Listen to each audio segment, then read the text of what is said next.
7 o'clock puck drop this evening, and we'll see if they can win one down there, and then anything can happen. And If they lose, is Monty gone? Because of my lead saying that you have the talent.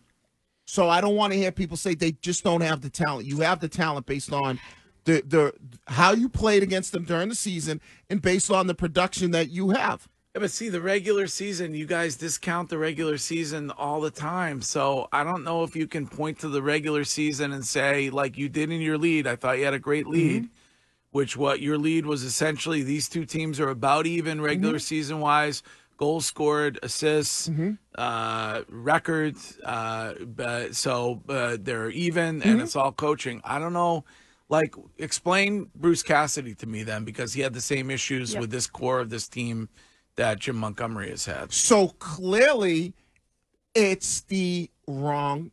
If it's the coach who can't get the best out of the core, then maybe you got the wrong coach. You blew out the coach because he couldn't get it done. You brought in a new guy. He can't get it done. It's about finding the right guy to maximize this core. But this team is less talented than last year's team and got further.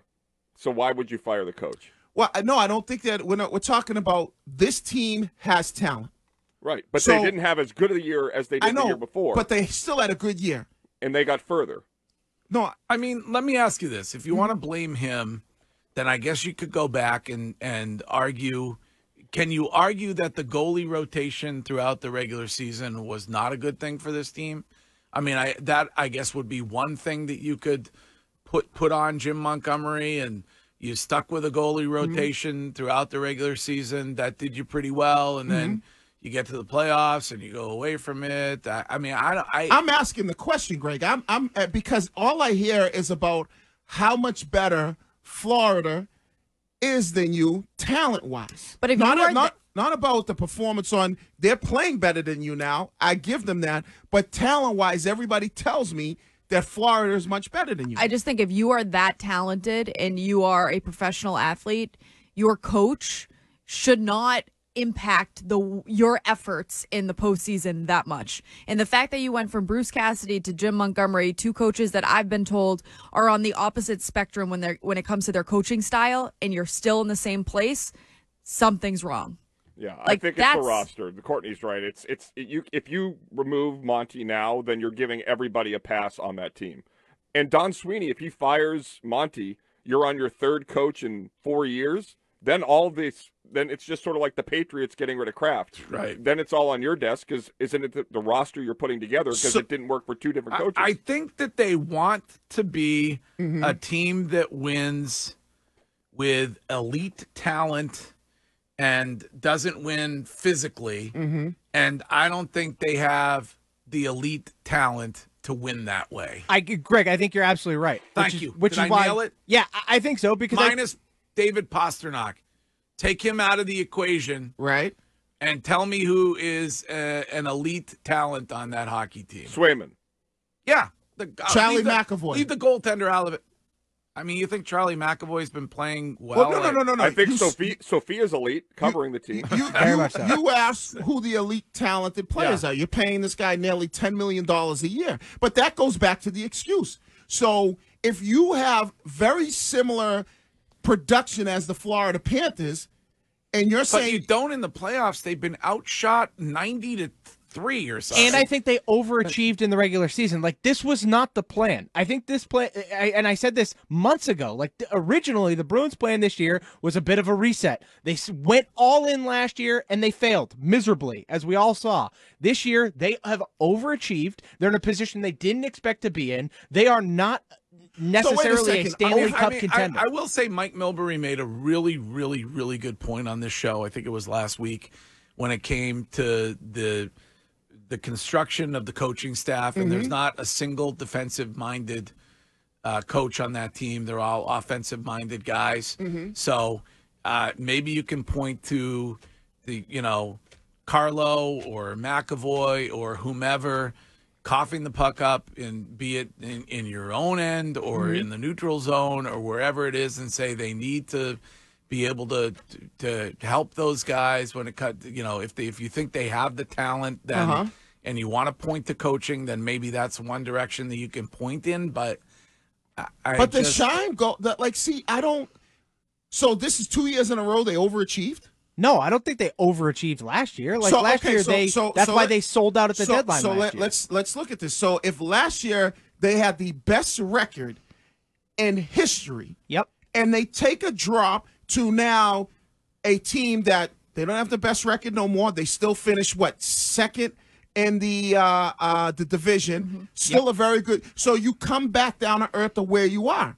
Right, so you can't say that they're an overachiever. But I think they would have fallen. So are you saying this is really a 6 seed that's playing to the level of a 2 seed? I think you've overachieved at times because of Jeremy Swayman. Because your goalies in general, right? But you knew you had the Vezina winner last year. You knew you had good goalies going into it. Overachieving means you're a team that would normally be a 6, 7, or 8 seed. Yes, that's what this team is, Wiggy. When you look at the roster of this team, this is not. So then, how they finish as a second seed? Yeah, because their goalies are that good. But you knew you had good goalies last year. Yes, but Wiggy, the rest of the roster. 2 players. 3 players technically from last year's roster. You lost Krejci, Bergeron, and you lost Bertuzzi. You lost Orlov. And I lost as well on defense. But players that we never talk about Orlov. When you talk about Orlov would be huge for this, way more impactful for this team right now than Tyler Bertuzzi would. This is the first time that anybody's ever brought up Orlov's name. Wiggy, I know you want to blame the No, coach. I'm asking the question. Yeah, I think here's on Wiggy's side though, Greg. Explain to me, and there's a caller on this. I won't be like Jackson and take the call. Explain to me why they're so dramatically outshot. If that's one thing, maybe that's coaching. I'm a puckhead, but I don't know exactly. Yeah. If you have a whole offensive-minded coaching staff, why are you being outshot by 120 shots? Jim Montgomery does have that quality over quantity of shots approach. So you can argue that. Yeah. Right. So I mean that would be one area that maybe you could say is coaching. Maybe they're not doing something right. You wanted me, Jackson. You wanted me to go to Chad from Chelsea. Yes. Yeah, okay. I thought it'd be a good idea. Chad, good morning, Mr. Wiggins. When I know you like to talk hockey, and I respect your opinion, but when you're watching these last 2 games, 73 to 35, that's like a pro team versus a minor league team. Toronto didn't have their 70 goal scorer for more than half the series, and they basically barely snuck by them. So how can you say they have a lot of talent? If it wasn't for Swayman, this is 70. The numbers are the numbers.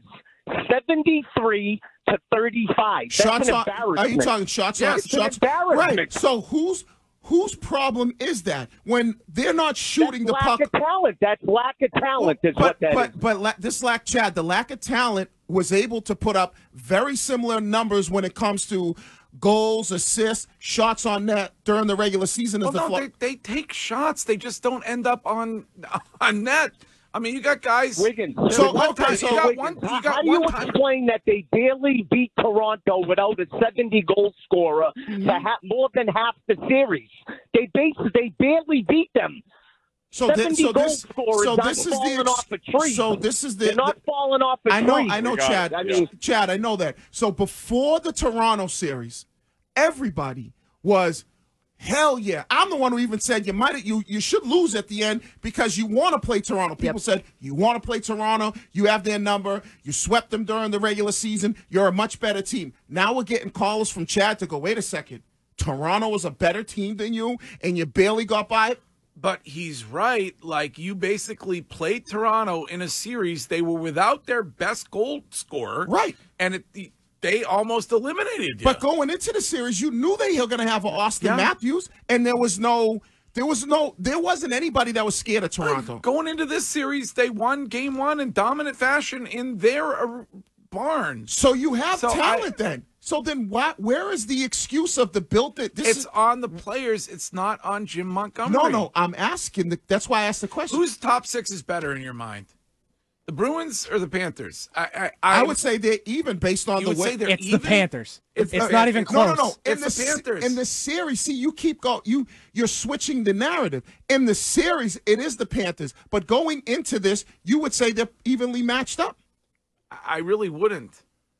I think a lot of people during the Toronto series were saying that this was going to be a tough one. I saw a lot of fan reaction saying, even if we make it through Toronto, we're going to get absolutely destroyed by the Panthers. Yeah, and every expert besides one, right? But I think a lot of that was because of what happened last year. Well, and Wiggy, you keep bringing up last year. So just for reference, you didn't just lose 3 guys, by the way. These were guys all in your starting lineup last year. Bergeron, Krejci, Taylor Hall, Nick Foligno, Connor Clifton, Thomas Nosek, Dmitry Orlov, Tyler Bertuzzi, Garnet Hathaway. What? Taylor Hall now? Yeah.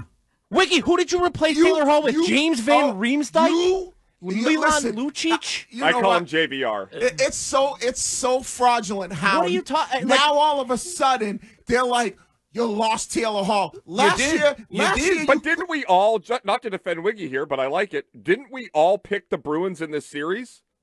Yeah. Yeah. Okay, so if they're so dramatically after game 1. And we criticized Taylor Hall. Everybody wanted to drive Taylor Hall to the airport as fast as they could. Yes, but they didn't replace him, Wiggy. Like, that's the point. They brought in guys like Danton Heinen, who 31 other teams didn't want. They brought in James Van Riemsdyk and Milan Lucic and traded for Pat Maroon at the deadline. They didn't replace any of the guys that they lost last year. And they lost like 8 of them. Now, so if it's the talent, then why does everybody say that Sweeney has done a great job? Because last year he did do a great job, and I told you already this is yes, and I said this year. Yes, and I said it was a reset year, and they overachieved. You're all over the place, no, you're the one that's all over the place. They overachieved. I have been very consistent. You brought up Taylor Hall. Yes, because he started like every game last year. This is TC. Hey, TC. Holy smokes.